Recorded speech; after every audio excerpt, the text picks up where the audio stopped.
Okay. Let's move out. Hello. This is CSGO in a nutshell, and also credit to my boy Loki. He provided the gameplay for this video. I'll leave his channel link in the description down below, just so you can go check him out. He's really cool. He's a really cool dude. Really appreciate it. He provided the gameplay, so go sub to him, okay? But anyway, let's get on to the video. CSGO in a nutshell.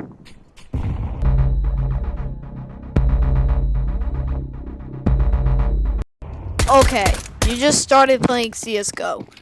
How do you get good at it? First off, this is really up to you how you want to play. Everyone has different play styles, but just don't be the auto noob, okay? Just don't. Jeez. Just don't.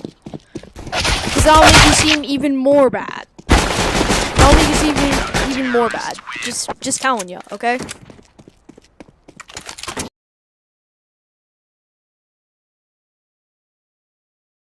Okay, so you finally know the basics of the game.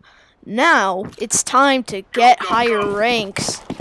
So first, the first thing is find a map where you're going to be the most OP and the most people are going to hate you on. For me, this is Dust 2. But for you, it might not be. Just don't pick.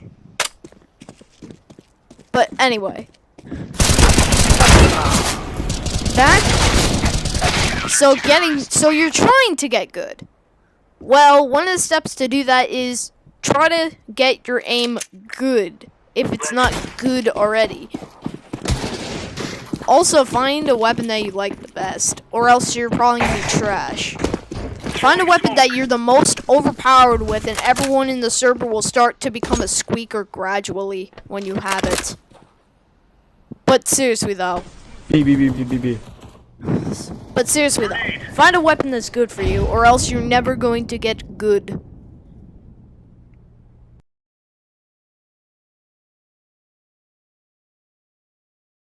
Okay, now that you've got good, you want some skins, which I do as well. We all want skins. We all do. So, there are 3 ways to get skins. First is via the trading system, where you have to sacrifice a skin of the same value, or higher value, depending on the person.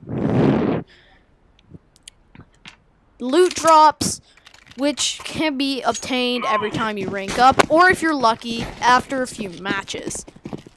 And then cases. These ones next one is cases and buying skins directly. This is the most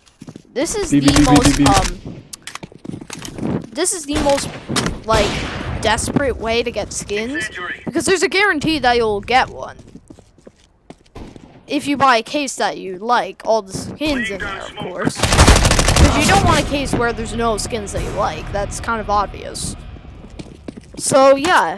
Those are the 3 main ways to get skins. Well, I should say 4. Because, yeah, there's, like, I said 4 things. Okay. But, yeah. Skins. We all want them. You're not really too unique to one. Neither am I. I really like skins. Also, by the way, if this sounds a little bit rude, remember this is a joke. Okay.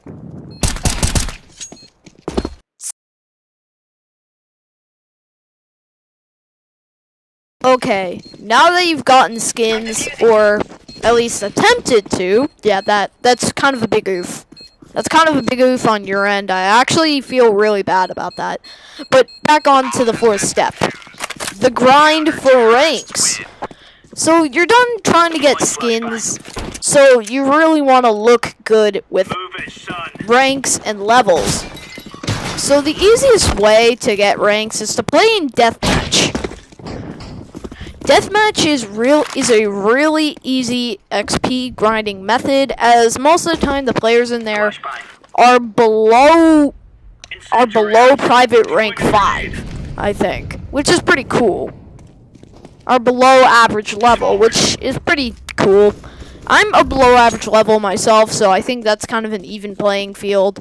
But don't play competitive servers unless you want to socialize while getting XP at the same time, at the expense of you getting less XP and there being twice as many tryhards as there are in normal deathmatch servers.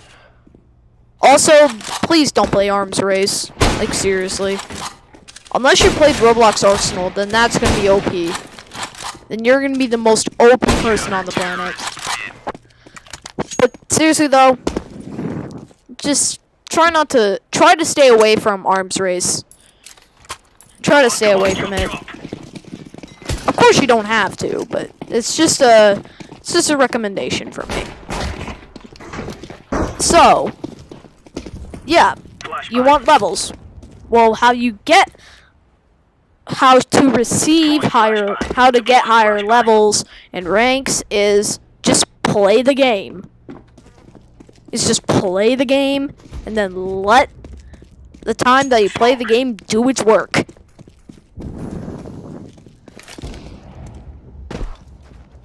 You might not earn skins for every match, which is reasonable, because then I'd have like 4 skins. Because then I would have like 15 skins already, which is kind of bonkers. But seriously though, just play the game if you want to get levels. If you want to get a higher level, as that is the most effective way.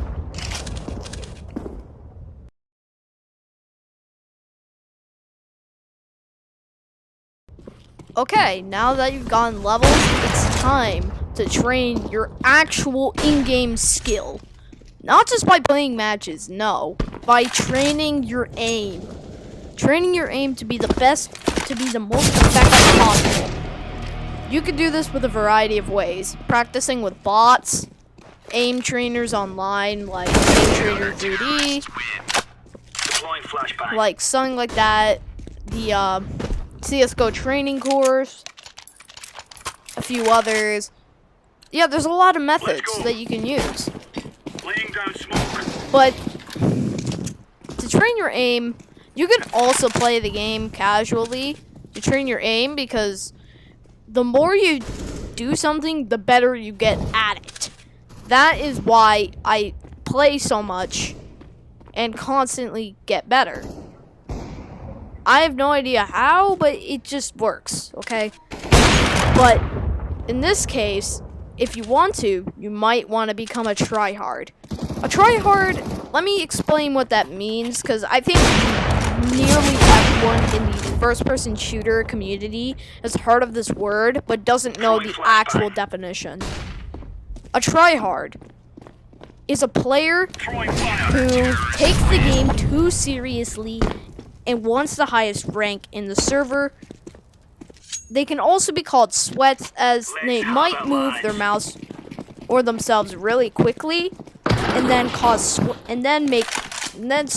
and then that sweat transfers onto their chair. Yeah, tryhards are pretty prevalent in the world of CS:GO,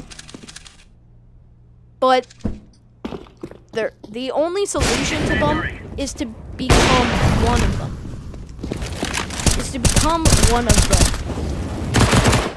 A good way to become a tryhard is usually the tryhard rank is in the silver rank or something like that. That is a good tryhard rank. Anything above that's tryhard city.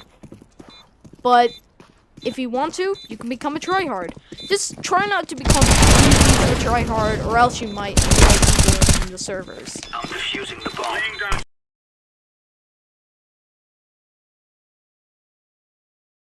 Okay, now if you're a sweat yourself, you're done with the deathmatch servers, you're done with the wingman servers, you're done with all those noob servers.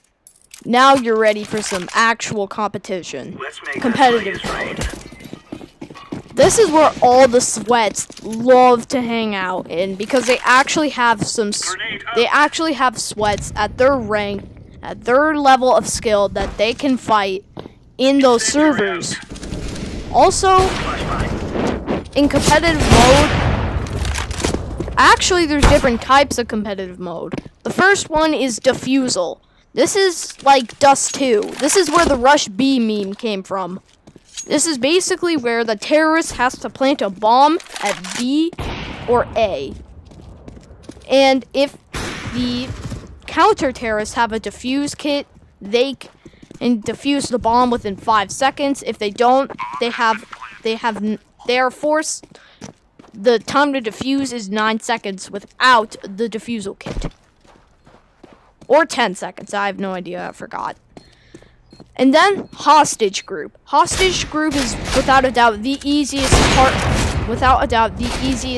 competitive mode.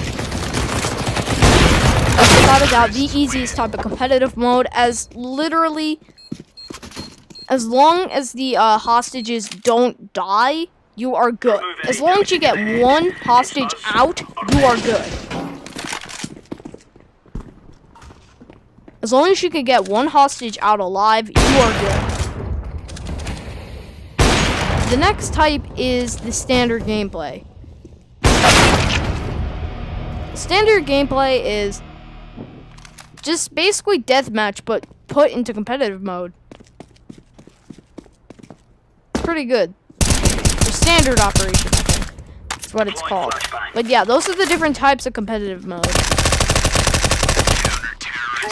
So basically, competitive servers, you only have one life. You can buy armor and grenades. Buy armor, grenades, the defusal kit, some equipment like the Zeus, and some other weapon and some other things like the smoke grenade, which is infamously known for being used in bomb defusals to cover up the player's model, in the hitbox. Well, not the hitbox, just the player model. Say you can't see them. This is what we call ninja defusing, or the ninja defuse. The next type of grenade is the flashbang. The flashbang is not really that useful. However, if you're really desperate to get a kill, this is really OP. Basically, like that. It was like that. Basically, it puts a white GUI on everyone within its radius for about 3/4 of a second, and then it goes away with a fade. This is also pretty good for ninja escapes. The next type of grenade is the HE grenade. This is the only grenade that does damage. This grenade is basically the frag grenade of Counter-Strike. The next grenade is really kind of a useless one. It's the decoy grenade. The decoy grenade is basically, it makes a shotgun sound effect, but literally nobody uses shotguns, let alone anything in the heavy class. Unless it's a close quarters map. Unless if it's a close quarters map like Agency. Grenade out. Yeah. The next grenade is the Molotov. The Molotov, it's OP. It's just OP. It sets a lingering fire around, and anything that touches it will get damaged. Teammate or not. However, it's really good. It's really good in front of doors, or in holes, or for areas with holes in them, or to prevent the enemy from getting really close to you. The next grenade is basically the counter-terrorist version of the Molotov, the fire grenade. It's basically just a Molotov, but smaller and looks like a normal grenade. Okay, that was it for competitive mode. This is super long, though. This part was super long. Yeah, that's all I have to say about it.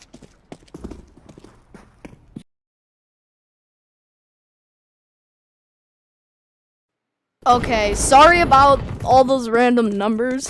I thought it would be funny, but now since you've learned all the things about CSGO, you got skins, you got good, now it's the end game. Now you have two options here. First, you can quit CSGO. For a while. Counter-terrorists win. The next option that you have is you can play competitive servers all the time or watch tournaments. The next thing is you can watch tournaments themselves. You can be in tournaments themselves. If you're on a team, of course. So, yeah. This is the final step to playing CSGO, and this step is inevitable. Once you feel like you've gotten good enough at CSGO to be cool, once you think you're done playing CSGO for like forever, then this is the final step. This is the step that you would have been on. And this step, the end game, there's really nothing for you to do besides play the competitive servers, watch tournaments, be in tournaments, socialize, play CSGO surf, things like that. You know, it's like, it's a pretty big step. And this is the, and this has been the end of the video. I hope you enjoyed the video, guys. Remember, subscribe to Loki. He's the person who provided the background. He's the person who provided the gameplay that's shown on screen right here. So, yeah. Go sub to him. Channel link will be in the description. Bye.